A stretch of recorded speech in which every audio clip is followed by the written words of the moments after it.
sont tellement nombreux. Les besoins sont tellement nombreux.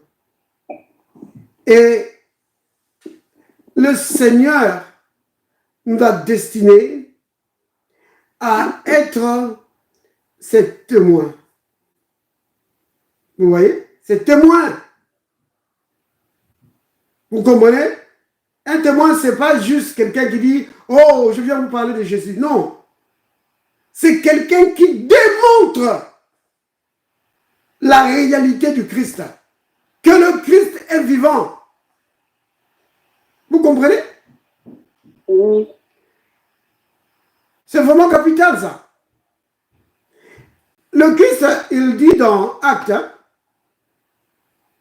Actes chapitre 1,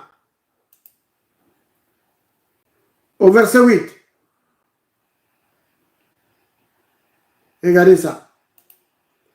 Acte 1, verset 8. Il dit, mais vous recevrez une puissance. Vous avez entendu ça? Oui. Vous recevrez une puissance. Le Saint-Esprit survenant sur vous, et vous serez mes témoins.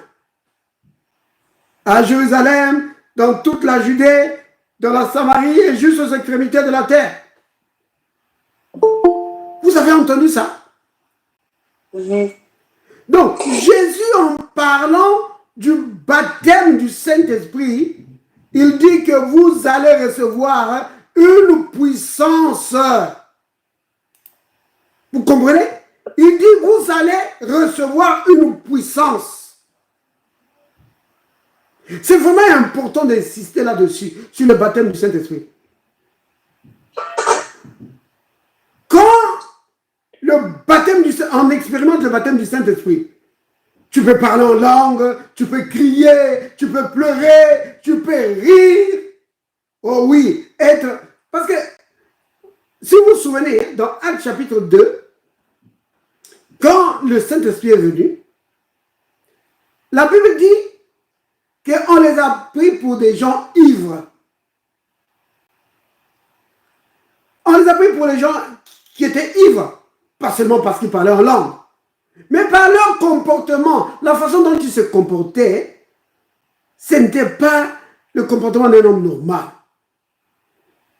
Donc tu pouvais voir quelqu'un qui est là, complètement perdu, en train de rire, par la joie du Seigneur. Ou alors en train de pleurer. Ils se comportaient vraiment bizarrement. Ils ont dit, mais ils doivent être ivres. Vous voyez? Donc, ces choses-là se produisent quand l'Esprit de Dieu vient. Quand tu expérimentes le baptême du Saint-Esprit. Mais bien aimé, ces choses-là ne doivent pas nous faire oublier une chose. C'est ce que le Seigneur a dit. Que vous recevrez une puissance. Vous comprenez? C'est vraiment important. Le Saint-Esprit, le baptême du Saint-Esprit, c'est la puissance de Dieu faisant irruption dans ta vie. Pourquoi? Jésus l'a dit. Pour que tu puisses témoigner. Il dit, et vous serez mes témoins. Il ne dit pas, vous pourriez être mes témoins. Ce sera possible. Peut-être que vous pourriez être... Non, il dit, quand cette puissance entre dans ta vie, tu vas aller témoigner. Aller témoigner, ce n'est pas juste parler. C'est démontrer le Christ. Pourquoi? Mais parce que tu as la puissance qui est en toi. Ah oui. Vous comprenez? Et dans la pensée du Christ, quand il dit, vous restez recevrez une puissance survenant sur vous. Il parle de tous ceux qui croient en lui. Vous comprenez? Parce que certaines personnes vont dire, oh, mais non, il parlait des apôtres. Non! Il parlait de ses disciples. De tous ses disciples. Vous comprenez? Il ne parlait pas seulement des apôtres.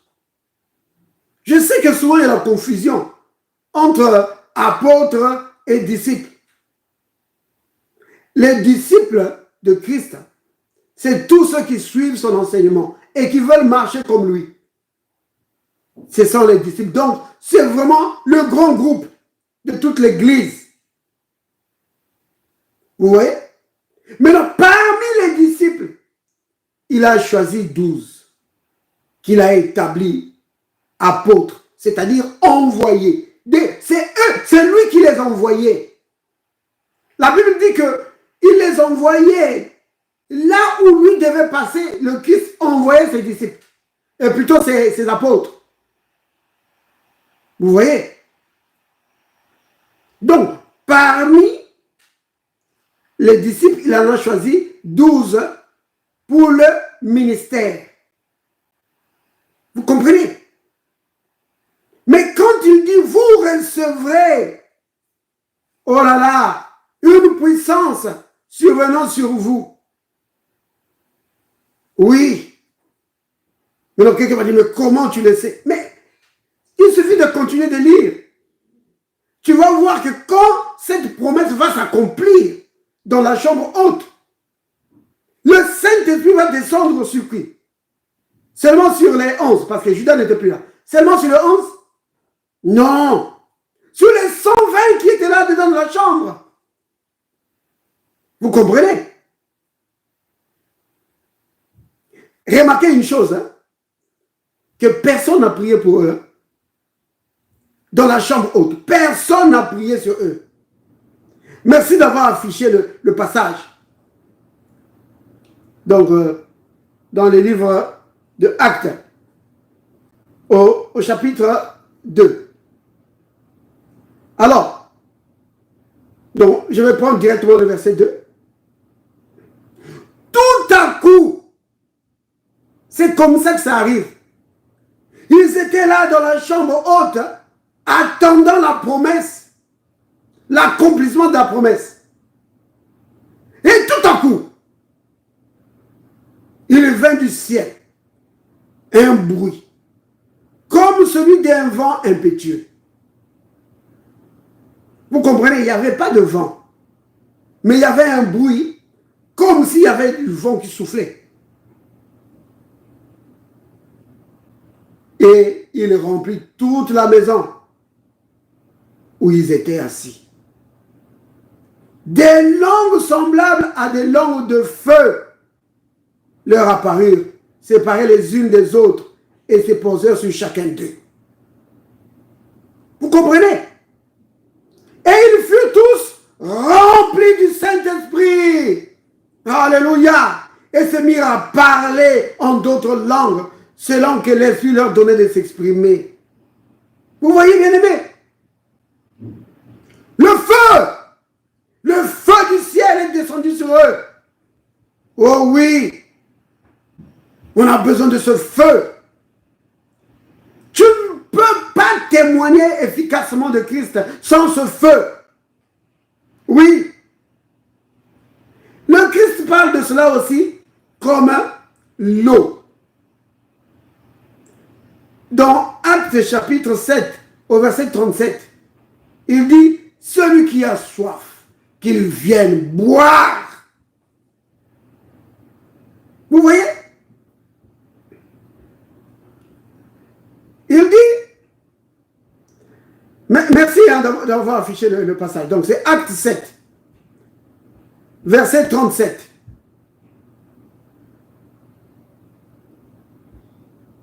J'ai dit Acte, non, c'est Jean 7. Désolé. C'est Jean 7, 37. C'est pas Acte, c'est Jean 7, 37. Je suis désolé. Alors, c'était dit ceci, que le dernier jour, le grand jour de la fête, Jésus se tenant debout, s'écria, si quelqu'un a soif, qu'il vienne à moi. Aïe, aïe, aïe. Et qu'il boive. Bien, vous entendez?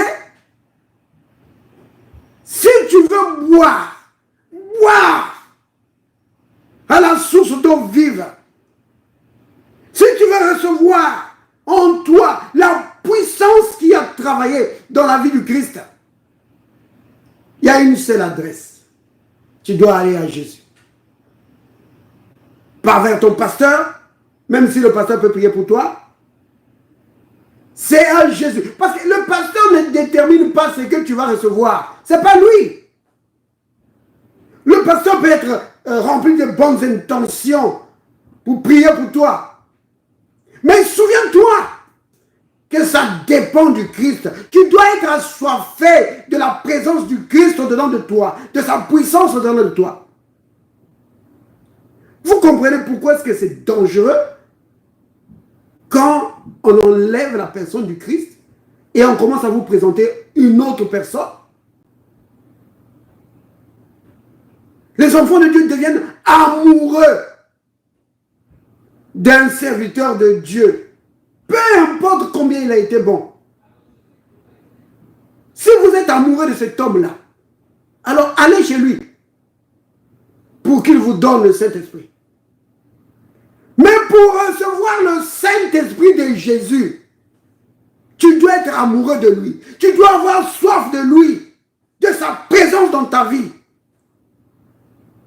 Vous comprenez? Oh là là! Parce qu'il dit ceci. Regardez, verset 38, qu'est-ce qu'il dit? Celui qui croit en moi. Vous entendez? C'est ça le problème. Celui qui croit en moi.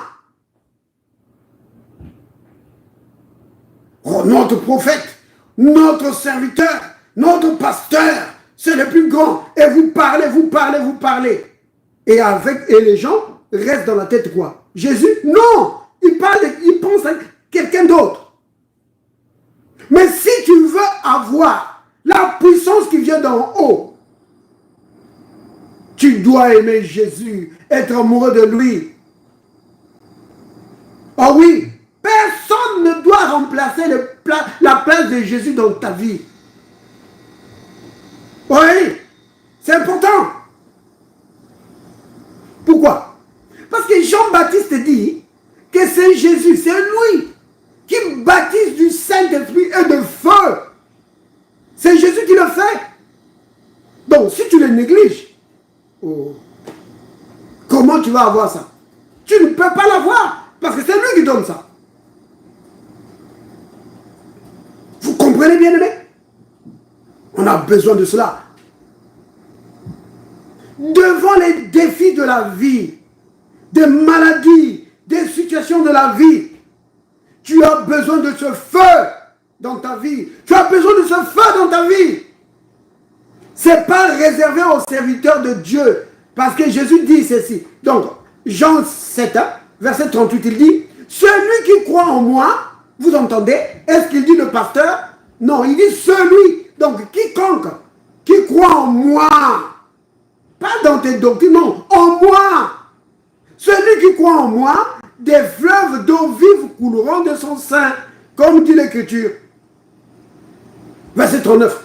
Il dit cela de l'Esprit que devait recevoir, qui ça? Les serviteurs de Dieu. Non, ceux qui croient en lui. Vous comprenez? C'est pour tous les enfants de Dieu. Donc, du point de vue de Jésus, aucun chrétien ne devait manquer ce feu-là au-dedans de lui. Vous comprenez? Donc, le processus normal pour lui, c'est quand tu crois, tu reçois cette puissance. Oui, tu reçois cela. Mais les enfants de Dieu aujourd'hui se contentent juste du groupe. Il dit, oh, dans notre groupe, nous sommes la meilleure église. Nous expliquons bien la parole. C'est nous qui faisons ceci. Mais ça te fait quoi? Les situations de la vie te dominent. La maladie te domine. Toutes sortes de choses te dominent. Alors ça te sert à quoi? Satan vient, il casse ta famille et il s'en va. Tu n'as même pas de puissance pour lui faire du mal. Non. Ça sert à quoi? Vous comprenez? C'est la religion. Mais la vraie vie chrétienne, c'est le Christ qui vit en toi. Et sa puissance qui fait de toi un vrai témoin de Jésus. C'est cela. Ah oui, ne te contente pas juste de ce qu'on dit aux frères. Nous ici, nous avons la parole. Prends Jésus, sa puissance. Si tu n'as pas ça, ne sois pas content. Oh oui. Vous comprenez? Oh là là. C'est vraiment important, bien-aimé. La puissance du Saint-Esprit agissant en nous et au travers de nous. Faisons de nous des témoins de Jésus pour détruire les œuvres du diable et pour aider les gens qui sont dans le besoin. Oh bien-aimé, il y a tellement de besoins. Et ce qui est bien avec le baptême du Saint-Esprit, vous savez c'est quoi? C'est que tu peux l'expérimenter autant de fois que tu le veux. Parce que souvent, il y a des témoignages qu'on entend, le Seigneur m'a baptisé du Saint-Esprit en 1980. Oui, c'est très bien. Et donc, depuis ce jour-là, jusqu'à aujourd'hui, il n'y a pas eu... Non, le baptême du Saint-Esprit, c'est une expérience que tu peux renouveler à volonté. Ça dépend seulement de ta soif. Ah oui. Parce que Jésus dit que celui qui a soif, qu'il vienne boire. Donc, si tu as bu, tu as expérimenté cela. Ne te dis pas, oh mais j'ai déjà bu, ça me suffit. Non! Bois encore! Bois encore! Oui. Ça va te remplir de la puissance d'en haut pour changer les situations. Oui. Béni soit le nom du Seigneur. Alléluia. Bien aimé, disons ensemble. Père, Père, j'ai besoin de ton feu. j'ai besoin de ton feu. Remplis-moi de ton feu. Remplis-moi de ton feu. Pour que je sois un véritable témoin de Christ. Pour que je sois un véritable témoin. Pour briser toutes les œuvres du diable. Pour briser toutes les œuvres du diable. Et aider ceux qui sont dans le besoin. Et aider ceux qui sont dans le besoin. Au nom de Jésus. Au nom de Jésus. Amen. Amen. Amen. Alléluia. Vous comprenez? Jésus n'a pas voulu que les chrétiens soient faibles. Non. C'est l'Église qui fait que les chrétiens soient faibles. Mais pas Jésus. Jésus, il veut te remplir. Si tu as soif de lui, oh, je vais attendre dans l'église. Non, même chez toi, tu peux dire, Seigneur, je ne peux pas continuer de vivre comme ça. J'ai besoin de ton feu dans ma vie. Oui. Et Jésus il dit quoi? Que quand tu as soif, hein, viens boire. Alléluia. Béni soit le nom du Seigneur.